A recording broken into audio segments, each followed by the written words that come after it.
130-ზე მეტი საქმე განიხილა უკვე სასამართლომ, საქმე ეხება როგორც სახელმწიფო წარმომადგენლების ოპოზიციას და სიძულვილის მონიტორინგის კამპანიაზე მინდა ჩინა გასახმარებლო სამინისტროს მინისტრის მოადგილე აღნიშნავს, შექმნიდან 3 კვირის თავზე საგრძნობლად იყო სიძულვილის ენა სოციალურ ქსელში და საბოლოოდ რა არის სამინისტროს ეფექტი და რას მოიტანს სამართალო? დავიწყოთ. სწორედ ეს არის სახელმწიფოს პოზიტიური როლი იმ ძალიან მნიშვნელოვანი მოცემულობის ამოცანის გადასაწყვეტად, რასაც ქვია ეს ამ მძიმე სენის, რომელიც ამ მხართ იყო გავრცელებული და თავს მოხვეული ჩვენი საზოგადოებისთვის ამ სენის დამარცხება.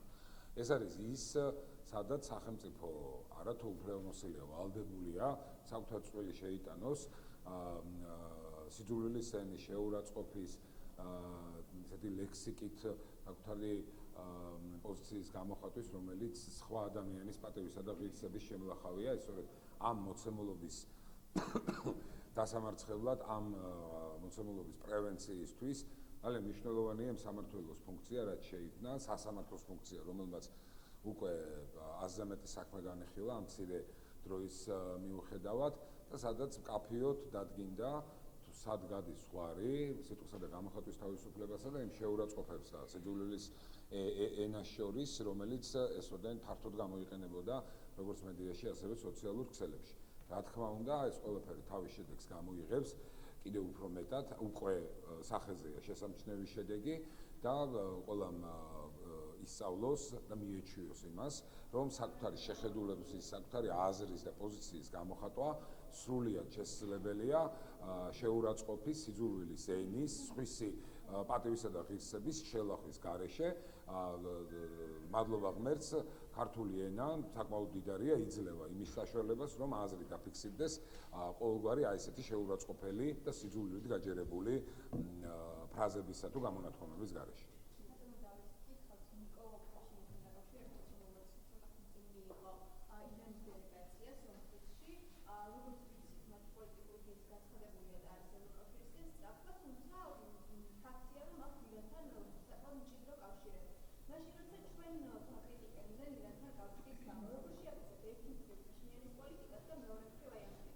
მე არც გამიკვირდება თუ კი ამ ვიზიტთან დაკავშირებით არანხვას არ მოიღებს დასავლეთში, იმიტომ რომ ეს მათ აწყობთ, შეუძლიათ დაინახონ ის რაც სურთ, არ დაინახონ ის სურვილიც არ აქვთ, არაფერი. ჩვეულებრივი მოცემულობა, მეზობელი ქვეყნები არიან და სამესობლო პოლიტიკის ფარგლებში მე არ ვიცი ხა სომხეთსა და ირანს შორის კონკრეტულად რაზეა იქ საუბარი და რა განხილვები მიმდინარეობს, მაგრამ თუ კი ამას ჰქონდა ადგილი ამ ელემენტარული სამეზობლო პოლიტიკის თვალსაზრისით, ჩვეულებრივი მოცემულობა. ხა საქართველოს პრემიერ-მინისტრი, როდესაც სამძიმარი იყო თუ არ ვიცი, არ გამახსოვს და ახალ პრეზიდენტის არჩევა იყო, მაშინ როცა მთელი რეგიონის ლიდერები მასთან ერთად იყვნენ, ეს ოკეანის გაღმა მაშინ და არც თქვა ბრიუსელში არ დაუნანიათ სიტყვები და სურდათ ეს ყველაფერი რაღაცა პროირანულიც ღიმილის მომგვრელიდაც კი ღიმილის მომგვრელია რა თქმა უნდა ამას საუბარი, მაგრამ თითქოს საქართველოს რაღაც პროირანულ განწყობებად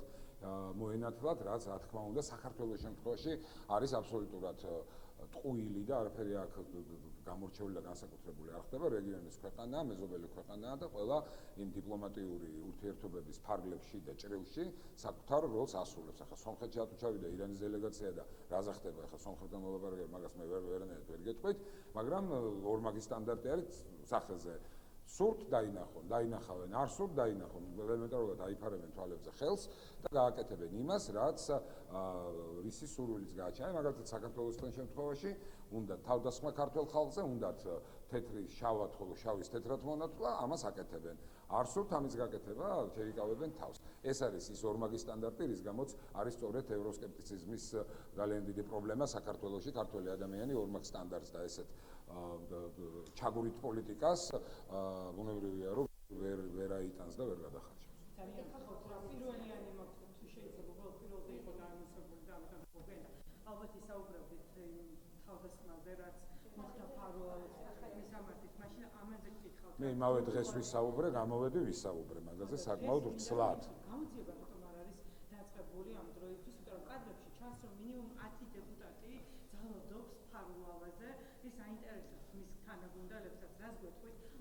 საზოგადოებას ყველა მათ შორის მე იმ სცენებისთვის მონომერად არ აქვს სასიამოვნო სანახავი ცხადია მოვხადეთ ბოდიში თუმცა აქვე ითქვა რომ ის ზღვარს გადაცილებული ქცევა რომელსაც არა მხოლოდ იმ დღეს სამწუხაროდ ჩვენ ვაკვირდებოდით დღიდან აი ამ რაღაც ეგრეთ წოდებული პოლიტიკური ჯგუფისა თუ ფრაქციის პარლამენტში შემოსვლიდან აი ეს რაღაც მოგიჟიანებული ლექსიკა აბსოლუტურად გაუგებარი შეგნებულად არ ვიცი მე გაჯერებული შეურაცხყოფელი ტექსტით და არ დაჯერდნენ ამ ყველაფერს და უკადრებელი იკადრეს, როდესაც მოხდა საკუთარ კოლეგაზე თავდასხმა. პირდაპირ ხელის მოქნევა და გარტყმა ეს კარგად დაინახა ყველა, მე ამან დედის შეგინება ამ ხელის გარტყმამ და ასე შემდეგ გამოიწვია ის, რაც გამოიწვია, ეს არის რა თქმა უნდა სამწუხარო, თუმცა ყველამ, როგორც უმრავლესობამ, ასევე ოპოზიციამ, რა თქმა უნდა, საკუთარი ქცევის პროცესებს უნდა მეტი ყურადღება მიაქციოს, მაგრამ აქ არის ძალიან მნიშვნელოვანი ის, არა, დავასრულებ თქვენს ნებართვით, აქ არის ძალიან მნიშვნელოვანი ის, რომ ამ მოცემულობაში ვინ იყო ის, ვინ გააკეთა, ვინ გადადგა ის ნაბიჯი, რომელმაც წითელი ხაზები გადალახა. სწორედ წითელი ხაზების გადამლახავი გარდა აი არ ვიცი მე ბინძური ლექსიკისა, რომლითაც საერთოდ გამოირჩევიან ეს ადამიანები პარლამენტში, პირდაპირ ფიზიკურ შეურაცხყოფაზე გადავიდა, რასაც ცხადია სამწუხაროდ მოყვა ის შედეგი, რაც მოყვა. სისხლის ამბავი დანაშაულს შეიცავდა. გაგეცეთ მე თქვენ პასუხი, დანარჩენი არის სამართალდამცავი ორგანოები და ისინი აქეთაც გაგახსენებთ თუ შეიძლება მზია ამაღლობელი რომ დაიჭრეს ამბობ და ალბათ თქვენ შეხვდებოდით სოციალურ ყველა იხსენებს ეს ამ კომენტარს. მე თუ ვინმეს ხელს დავარქვავ, ეს იქნება კანონდარღვევა და მე დამიჭერდეთ. აი ახლა რატომ არ მოქმედებს კანონი? სამართალი რატომ არ სრულდება? რაც უფრო ემოციურად დასვავთ ამ კითხვას, უფრო ემოციური პასუხს ელოდებით თუ რა. კარგი, კითხვას გაგცემთ პასუხს, გაგცემთ. დიახ, გასაგებია. გასაგებია. არსებობს საქართველოს სამართალდამცავი ორგანოები, თუ კი ჩათვლიან რომ არის სამართალდამცავების ტიშტებს იქნება სათანადო რეაგირება. შემდეგი კითხვა. კარგად ზემოდე.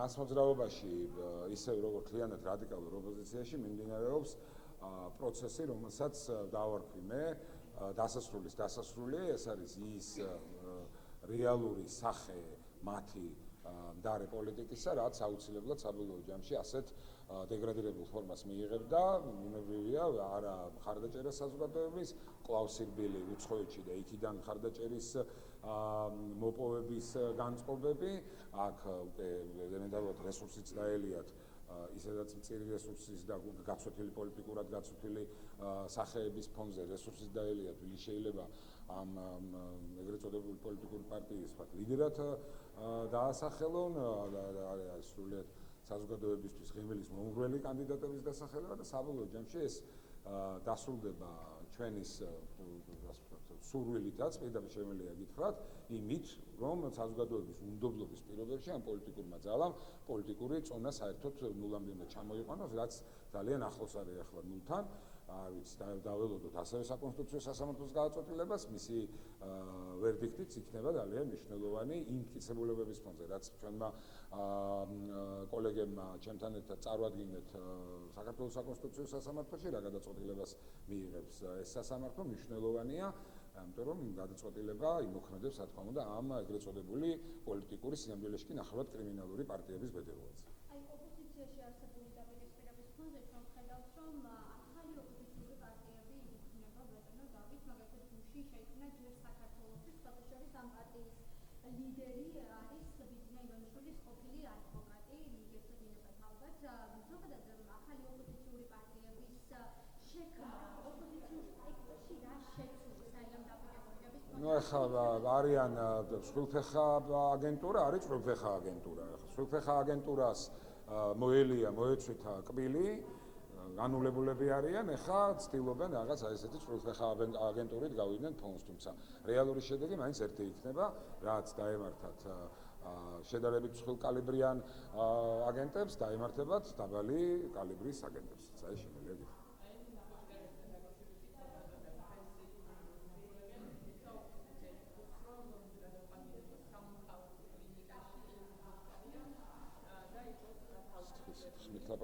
ესმის ცოტა ხმა ვაღებთ ხო მეორე სართულიდან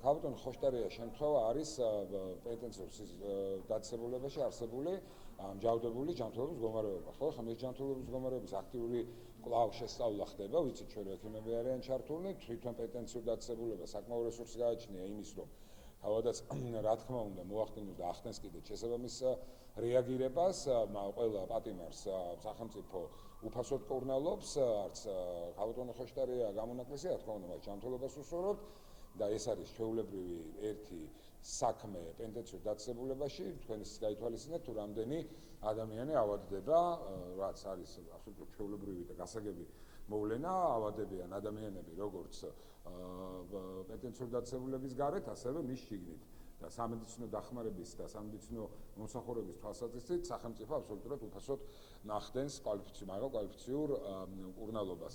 აქ კიდევ დამატებით როგორც ვიცით, სხვა ექიმებიც არიან ჩართული, ისინი მოინახულებენ პატიმარს, შემდგომ კიდევ იქნება შეხვედრა და ასე შემდეგ. რაც შეეხება შეწყალება არის პრეზიდენტის პრეროგატივა, ის არის პრეზიდენტის გადასაწყვეტი საქმე და მხოლოდ ჯანმრთელობის მდგომარეობა, როგორც ასეთი, არ ვიცი ახლა პრეზიდენტის პრეროგატივას ჩვენ ვერ ჩავერავით, მაგრამ ახლა ერთ რიგით პეტენციის დაწესებულების ამ შემთხვევაში ბინადრის ჯანმრთელობის მდგომარეობა, რამდენად გახდება ამის საფუძველი, ეს არის პრეზიდენტის გადასაწყვეტი, მის დისკრეცია, ამ საფუძვლით რო იყოს შეწყალების საკითხი, ასე ვთქვათ, აქტუალური, ჩვენ მაშინ ჩავთვალოთ, რომ ყველა ვინც ავადდება პეტენციის დაწესებულებაში, უნდა ექვემდებარებოდეს შეწყალებას. ეს ასე არ არის, ბუნებრივია, ეს ძალიან კარგად ვიცით. ჩვენ დაანჩენ ხარი პრეზიდენტის პრეროგატივა და ამაზე მეტი კომენტარის გაკეთებას არ ვაკეთებ.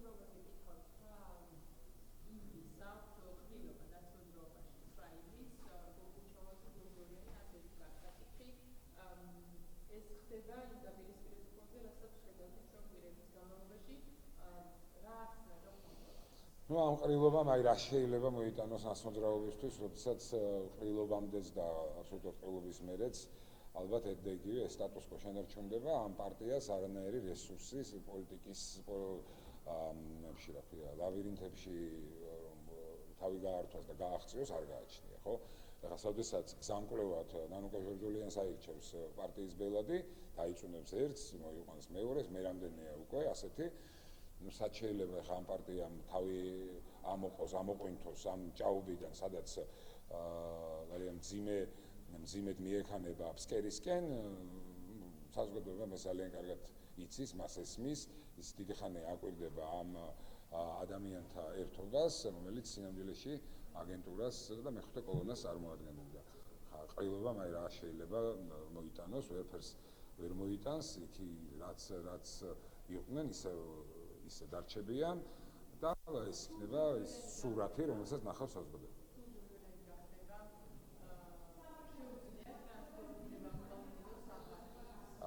ვიცით რა არის ტრანსფორმირების არ მოგახსენოთ, მაგრამ შიდა დაპირისპირებები როგორც იყო, კიდევ უფრო მეტად რო გაღრმავდება ამ ყველაფრით, ეს უკვე ჩანს. თორე ხა ისეთ განცხადებებს აკეთებენ, ხო? ყველა უსმენთ, რომ უკვე არის ხა დაპირისპირება არ აკლიათ ნაცებს, მაგრამ ამ მათი ბელადის ამ ექსტრავაგანტული გადაწყვეტილებით კიდევ უფრო მეტად ხმავდება ეს დაპირისპირება გაგრძელდება, ეს ვიცით არის სახელებს მნიშვნელობა არა აქვს რა. როცა ჩვენ საუბრობთ მიხეილ სააკაშვილის პარტიაზე, ასეა, მიხეილ სააკაშვილის პარტია, ვინც არ უნდა მოვიდეს ფორმალურ ლიდერად, ბელადი ყავთ სააკაშვილი და იმ სისტემის შემოქმედი რეჟიმი არის ქართველი ხალხის მიერ სათანადოდ შეფასებული, არა ერთგზის. ეს არის დამნაშავეთა ჯგუფი, როგორც პოლიტიკური თვალსაზრისით, ისე არაერთ საქმე ვიცით. ჩვენ როგორც ავტოქტონურ სასამართლოებში, ისე სტრასბურგში წასული და უკან დაბრუნებული სისტემური დანაშაულით, როგორ გაოცებას ვერ მალავდა სტრასბურგის ადამიანის უფლებათა ევროპული სასამართლო. ამ პარტიაში რომ საქმე კარგად არ მიდიოდეს, გასაკვირია მაშინ ნამდვილად არაფერი არ არის.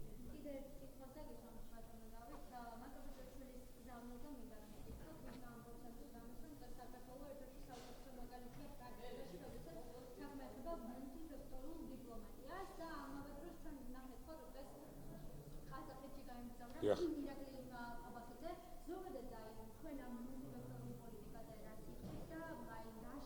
მომიტანოს ამან ჩვენ ქვეყანას? საქართველოს გააჩნია თავის საგარეო პრიორიტეტები, საქართველოს გააჩნია ასევე თავისი გზები ამ მნიშვნელოვანი მიზნების მისაღწევად. ცალსახაა, რომ საქართველოს გავს ქვეყანა, რომელიც წარმოადგენს მithumetes შუა დერეფნის გამორჩეულ და უნიკალურ ნაწილს, მისთვის მულტიპოლარული დიპლომატია არის ის აუცილებელი ფორმატი საგარეო პოლიტიკის წარმოებისა, რომლის გარეშეც პრაქტიკულად შეუძლებელია საქართველოს საგარეო თვალსაზრისით პოზიციონირება განახორციელოს წარმატებით და ეფექტურად.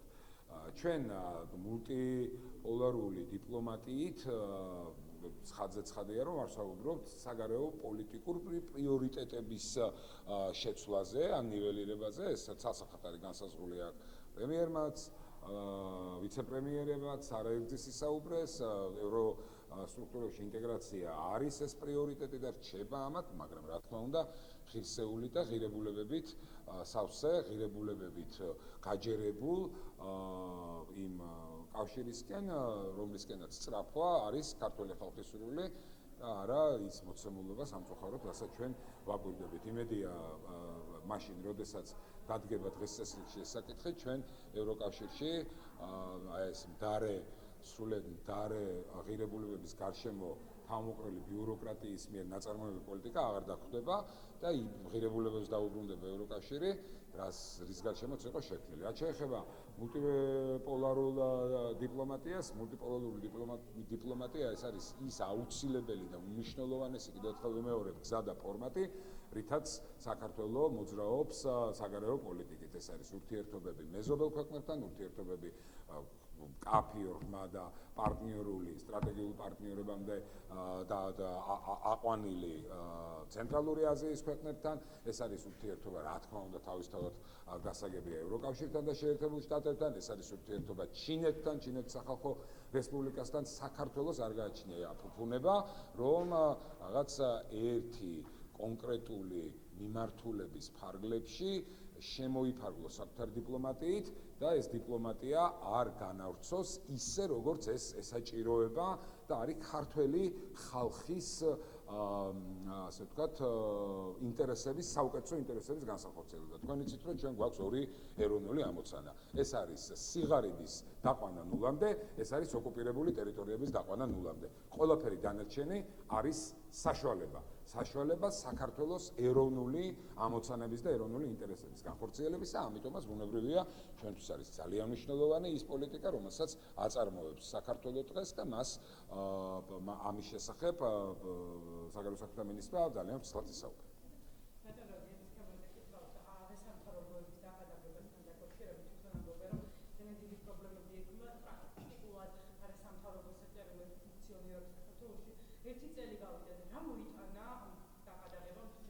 ყველა ორგანიზაციამ საკუთარი ქცევის ფარგლებში უნდა პატივიცეს იმ კანონმდებლობას, რომელიც არსებობს და მოქმედებს ქვეყანაში.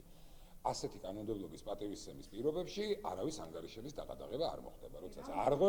როდესაც არღვევ კანონმდებლობას, ბუნებრივია, უნდა იყო მზად, რომ მიიღო ის რეაქცია სახელმწიფოსგან, რაც კანონმდებლობის დარღვევას შედეგად მოყვება. გაგეცით უკვე პასუხი.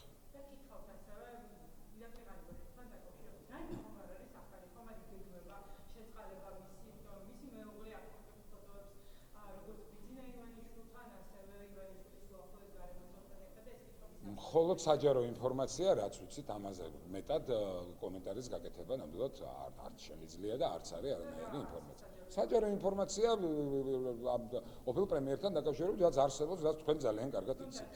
ხო, იცით ძალიან კარგად. გაგეცით მე პასუხი.